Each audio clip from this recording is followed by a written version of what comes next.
안녕하세요. 알아두면 삶이 힘이 되는 채널 매일 3분입니다.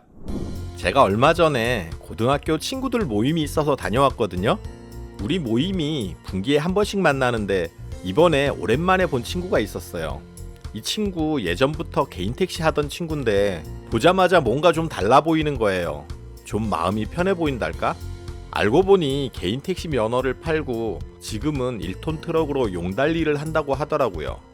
솔직히 그 말 듣고 용달보다는 개인 택시가 낫지 않나 싶었거든요. 그런데 이 친구 얘기를 듣다 보니 저도 모르게 고개가 끄덕여지더라고요. 오늘은 제가 공감했던 이 얘기를 여러분들께 들려드리려고 해요.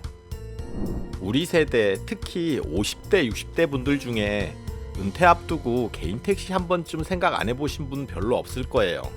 나이 들어서도 할 수 있고 큰 기술 없이 운전만 잘하면 되지 않나 그런 생각 하잖아요. 제 친구도 저희들한테 나이 들수록 택시가 괜찮다고 권하던 친구였거든요.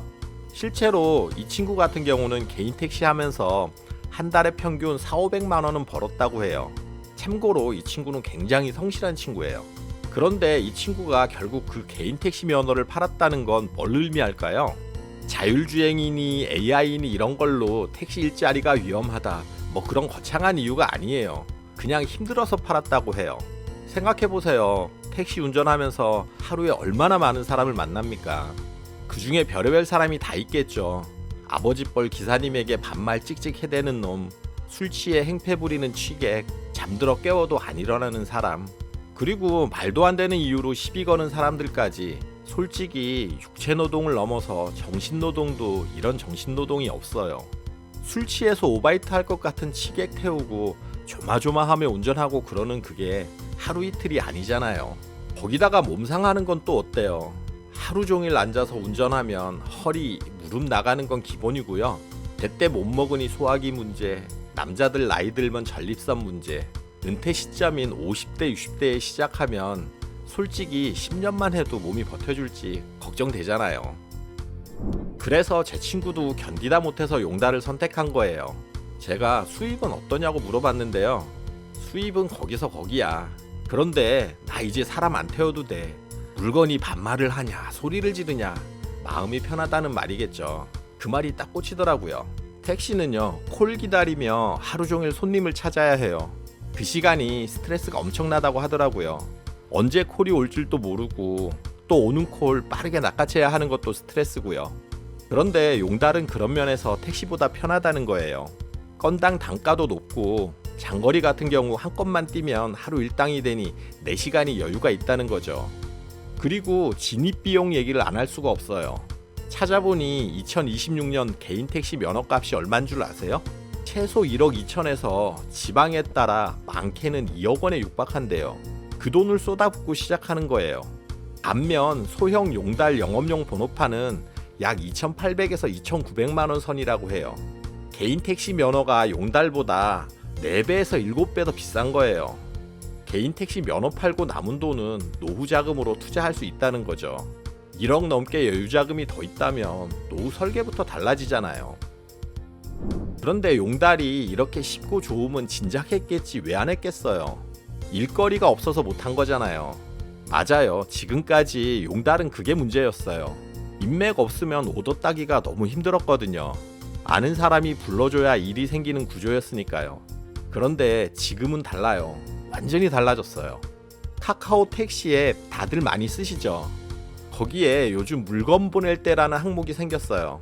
카카오가 이제 용달 중개까지 시작한 거예요. 그 말은 카카오 앱을 쓰는 전 국민이 잠재적인 고객이 된다는 뜻이에요. 제가 카카오 돈 받고 홍보해 주는 게 아니라 친구 얘기 듣고 직접 찾아보고 말씀드리는 거니 오해하지는 마세요. 거기다가 카카오 티트러커, 샌디, 오콜 같은 용달 전문 플랫폼 앱들도 꽤 있더라고요. 앱에 따라 AI가 기사 위치랑 선호 노선을 분석해서 딱 맞는 오도를 자동으로 추천해줘요. 내가 지방에 있으면 그 지방 주변 오도를 추천해주는 거예요. 배달의 민족 배달하는 사람이 서울이나 수도권에서만 배달하는 게 아니라 지방 중소도시에서도 다 배달 일 하잖아요. 이것도 마찬가지로 일정 인구 이상의 도시라면 일거리는 충분히 있다는 거예요. 거기다가 1인 가구가 늘면서 소형 이사 수요도 계속 늘어나고 있어요. 예전처럼 4인 가족 이삿짐 포장 이사가 아니라 방 하나 이삿짐 정도는 1톤 트럭으로 충분하거든요. 그런 손님들이 이제 앱으로 용달을 부르고 있어요.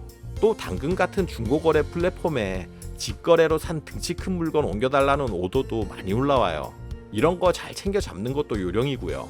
대기업 앱이 영업을 대신 해주니 오더 잡을 걱정이 줄어들었어요. 정산도 빨라요.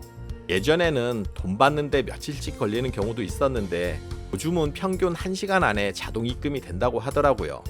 수익 구조도 생각보다 나쁘지 않아요. 단거리면 5만원에서 10만원, 장거리는 20만원에서 30만원씩 건당으로 받으니까 장거리 같은 경우는 하루 한 건, 단거리는 두세 건만 해도 친구 말로는 뺄 거 빼고 한 달에 400벌이는 된다더라고요. 다시 한번 말씀드리지만 제 친구는 성실한 편이니 금액에 딴지 걸진 말아주세요. 어쨌건 은퇴 세대가 이 정도 번다면 나쁜 건 아니잖아요. 그리고 이건 꼭 말씀드리고 싶어요. 용달하면 무거운 거 다 들어야 한다고 생각하시는 분들이 있는데 그건 옛날 얘기예요. 앱에서 오더 유형을 골라서 받을 수 있어요. 단순 운송처럼 차로 배달만 해주고 싣고 내리는 건 고객이 하는 방식부터 타협 상하차라고 싣고 내리고만 해주는 방식, 그리고 고객이 원하는 데까지 옮겨주는 것까지 내가 원하는 대로 선택이 가능해요. 친구도 허리가 좋지 않아서 상하차 하는 정도 오더는 받아도 옮겨주는 오더는 안 받는다고 하더라고요. 이런 식으로 설정하면 무거운 짐 직접 나르는 오더는 패스하고 자기 컨디션에 맞는 오더만 받을 수 있어요. 아무래도 우리 은퇴 세대들은 허리 걱정, 관절 걱정해야 하니 이런 방식으로 일하면 건강 지키면서 좀 더 오래 일할 수 있겠죠.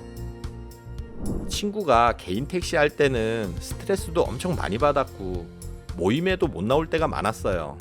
그런데 용달로 바꾸고 내 시간이 늘어서 좋고 스트레스가 줄어서 좋다는 친구 말을 듣는데 왠지 모르게 가슴이 찡하더라고요.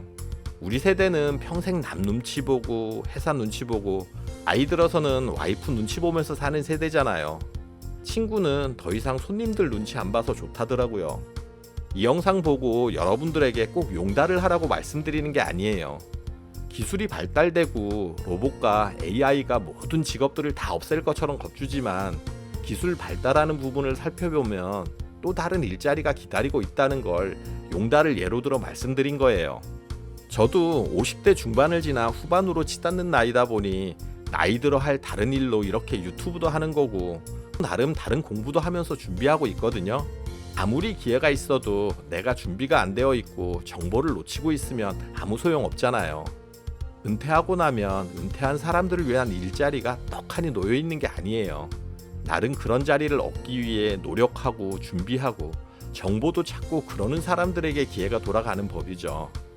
혹시 영상 보고 50대, 60대 세대의 노후를 위한 좋은 삶의 팁이 있다면 댓글로 남겨주시고 구독과 좋아요는 저한테 정말 큰 힘이 됩니다. 다음에도 공감가는 더 좋은 이야기로 여러분들 찾아뵙겠습니다. 저는 매일 3분 대표 큐레이터 송한결이었습니다. 감사합니다.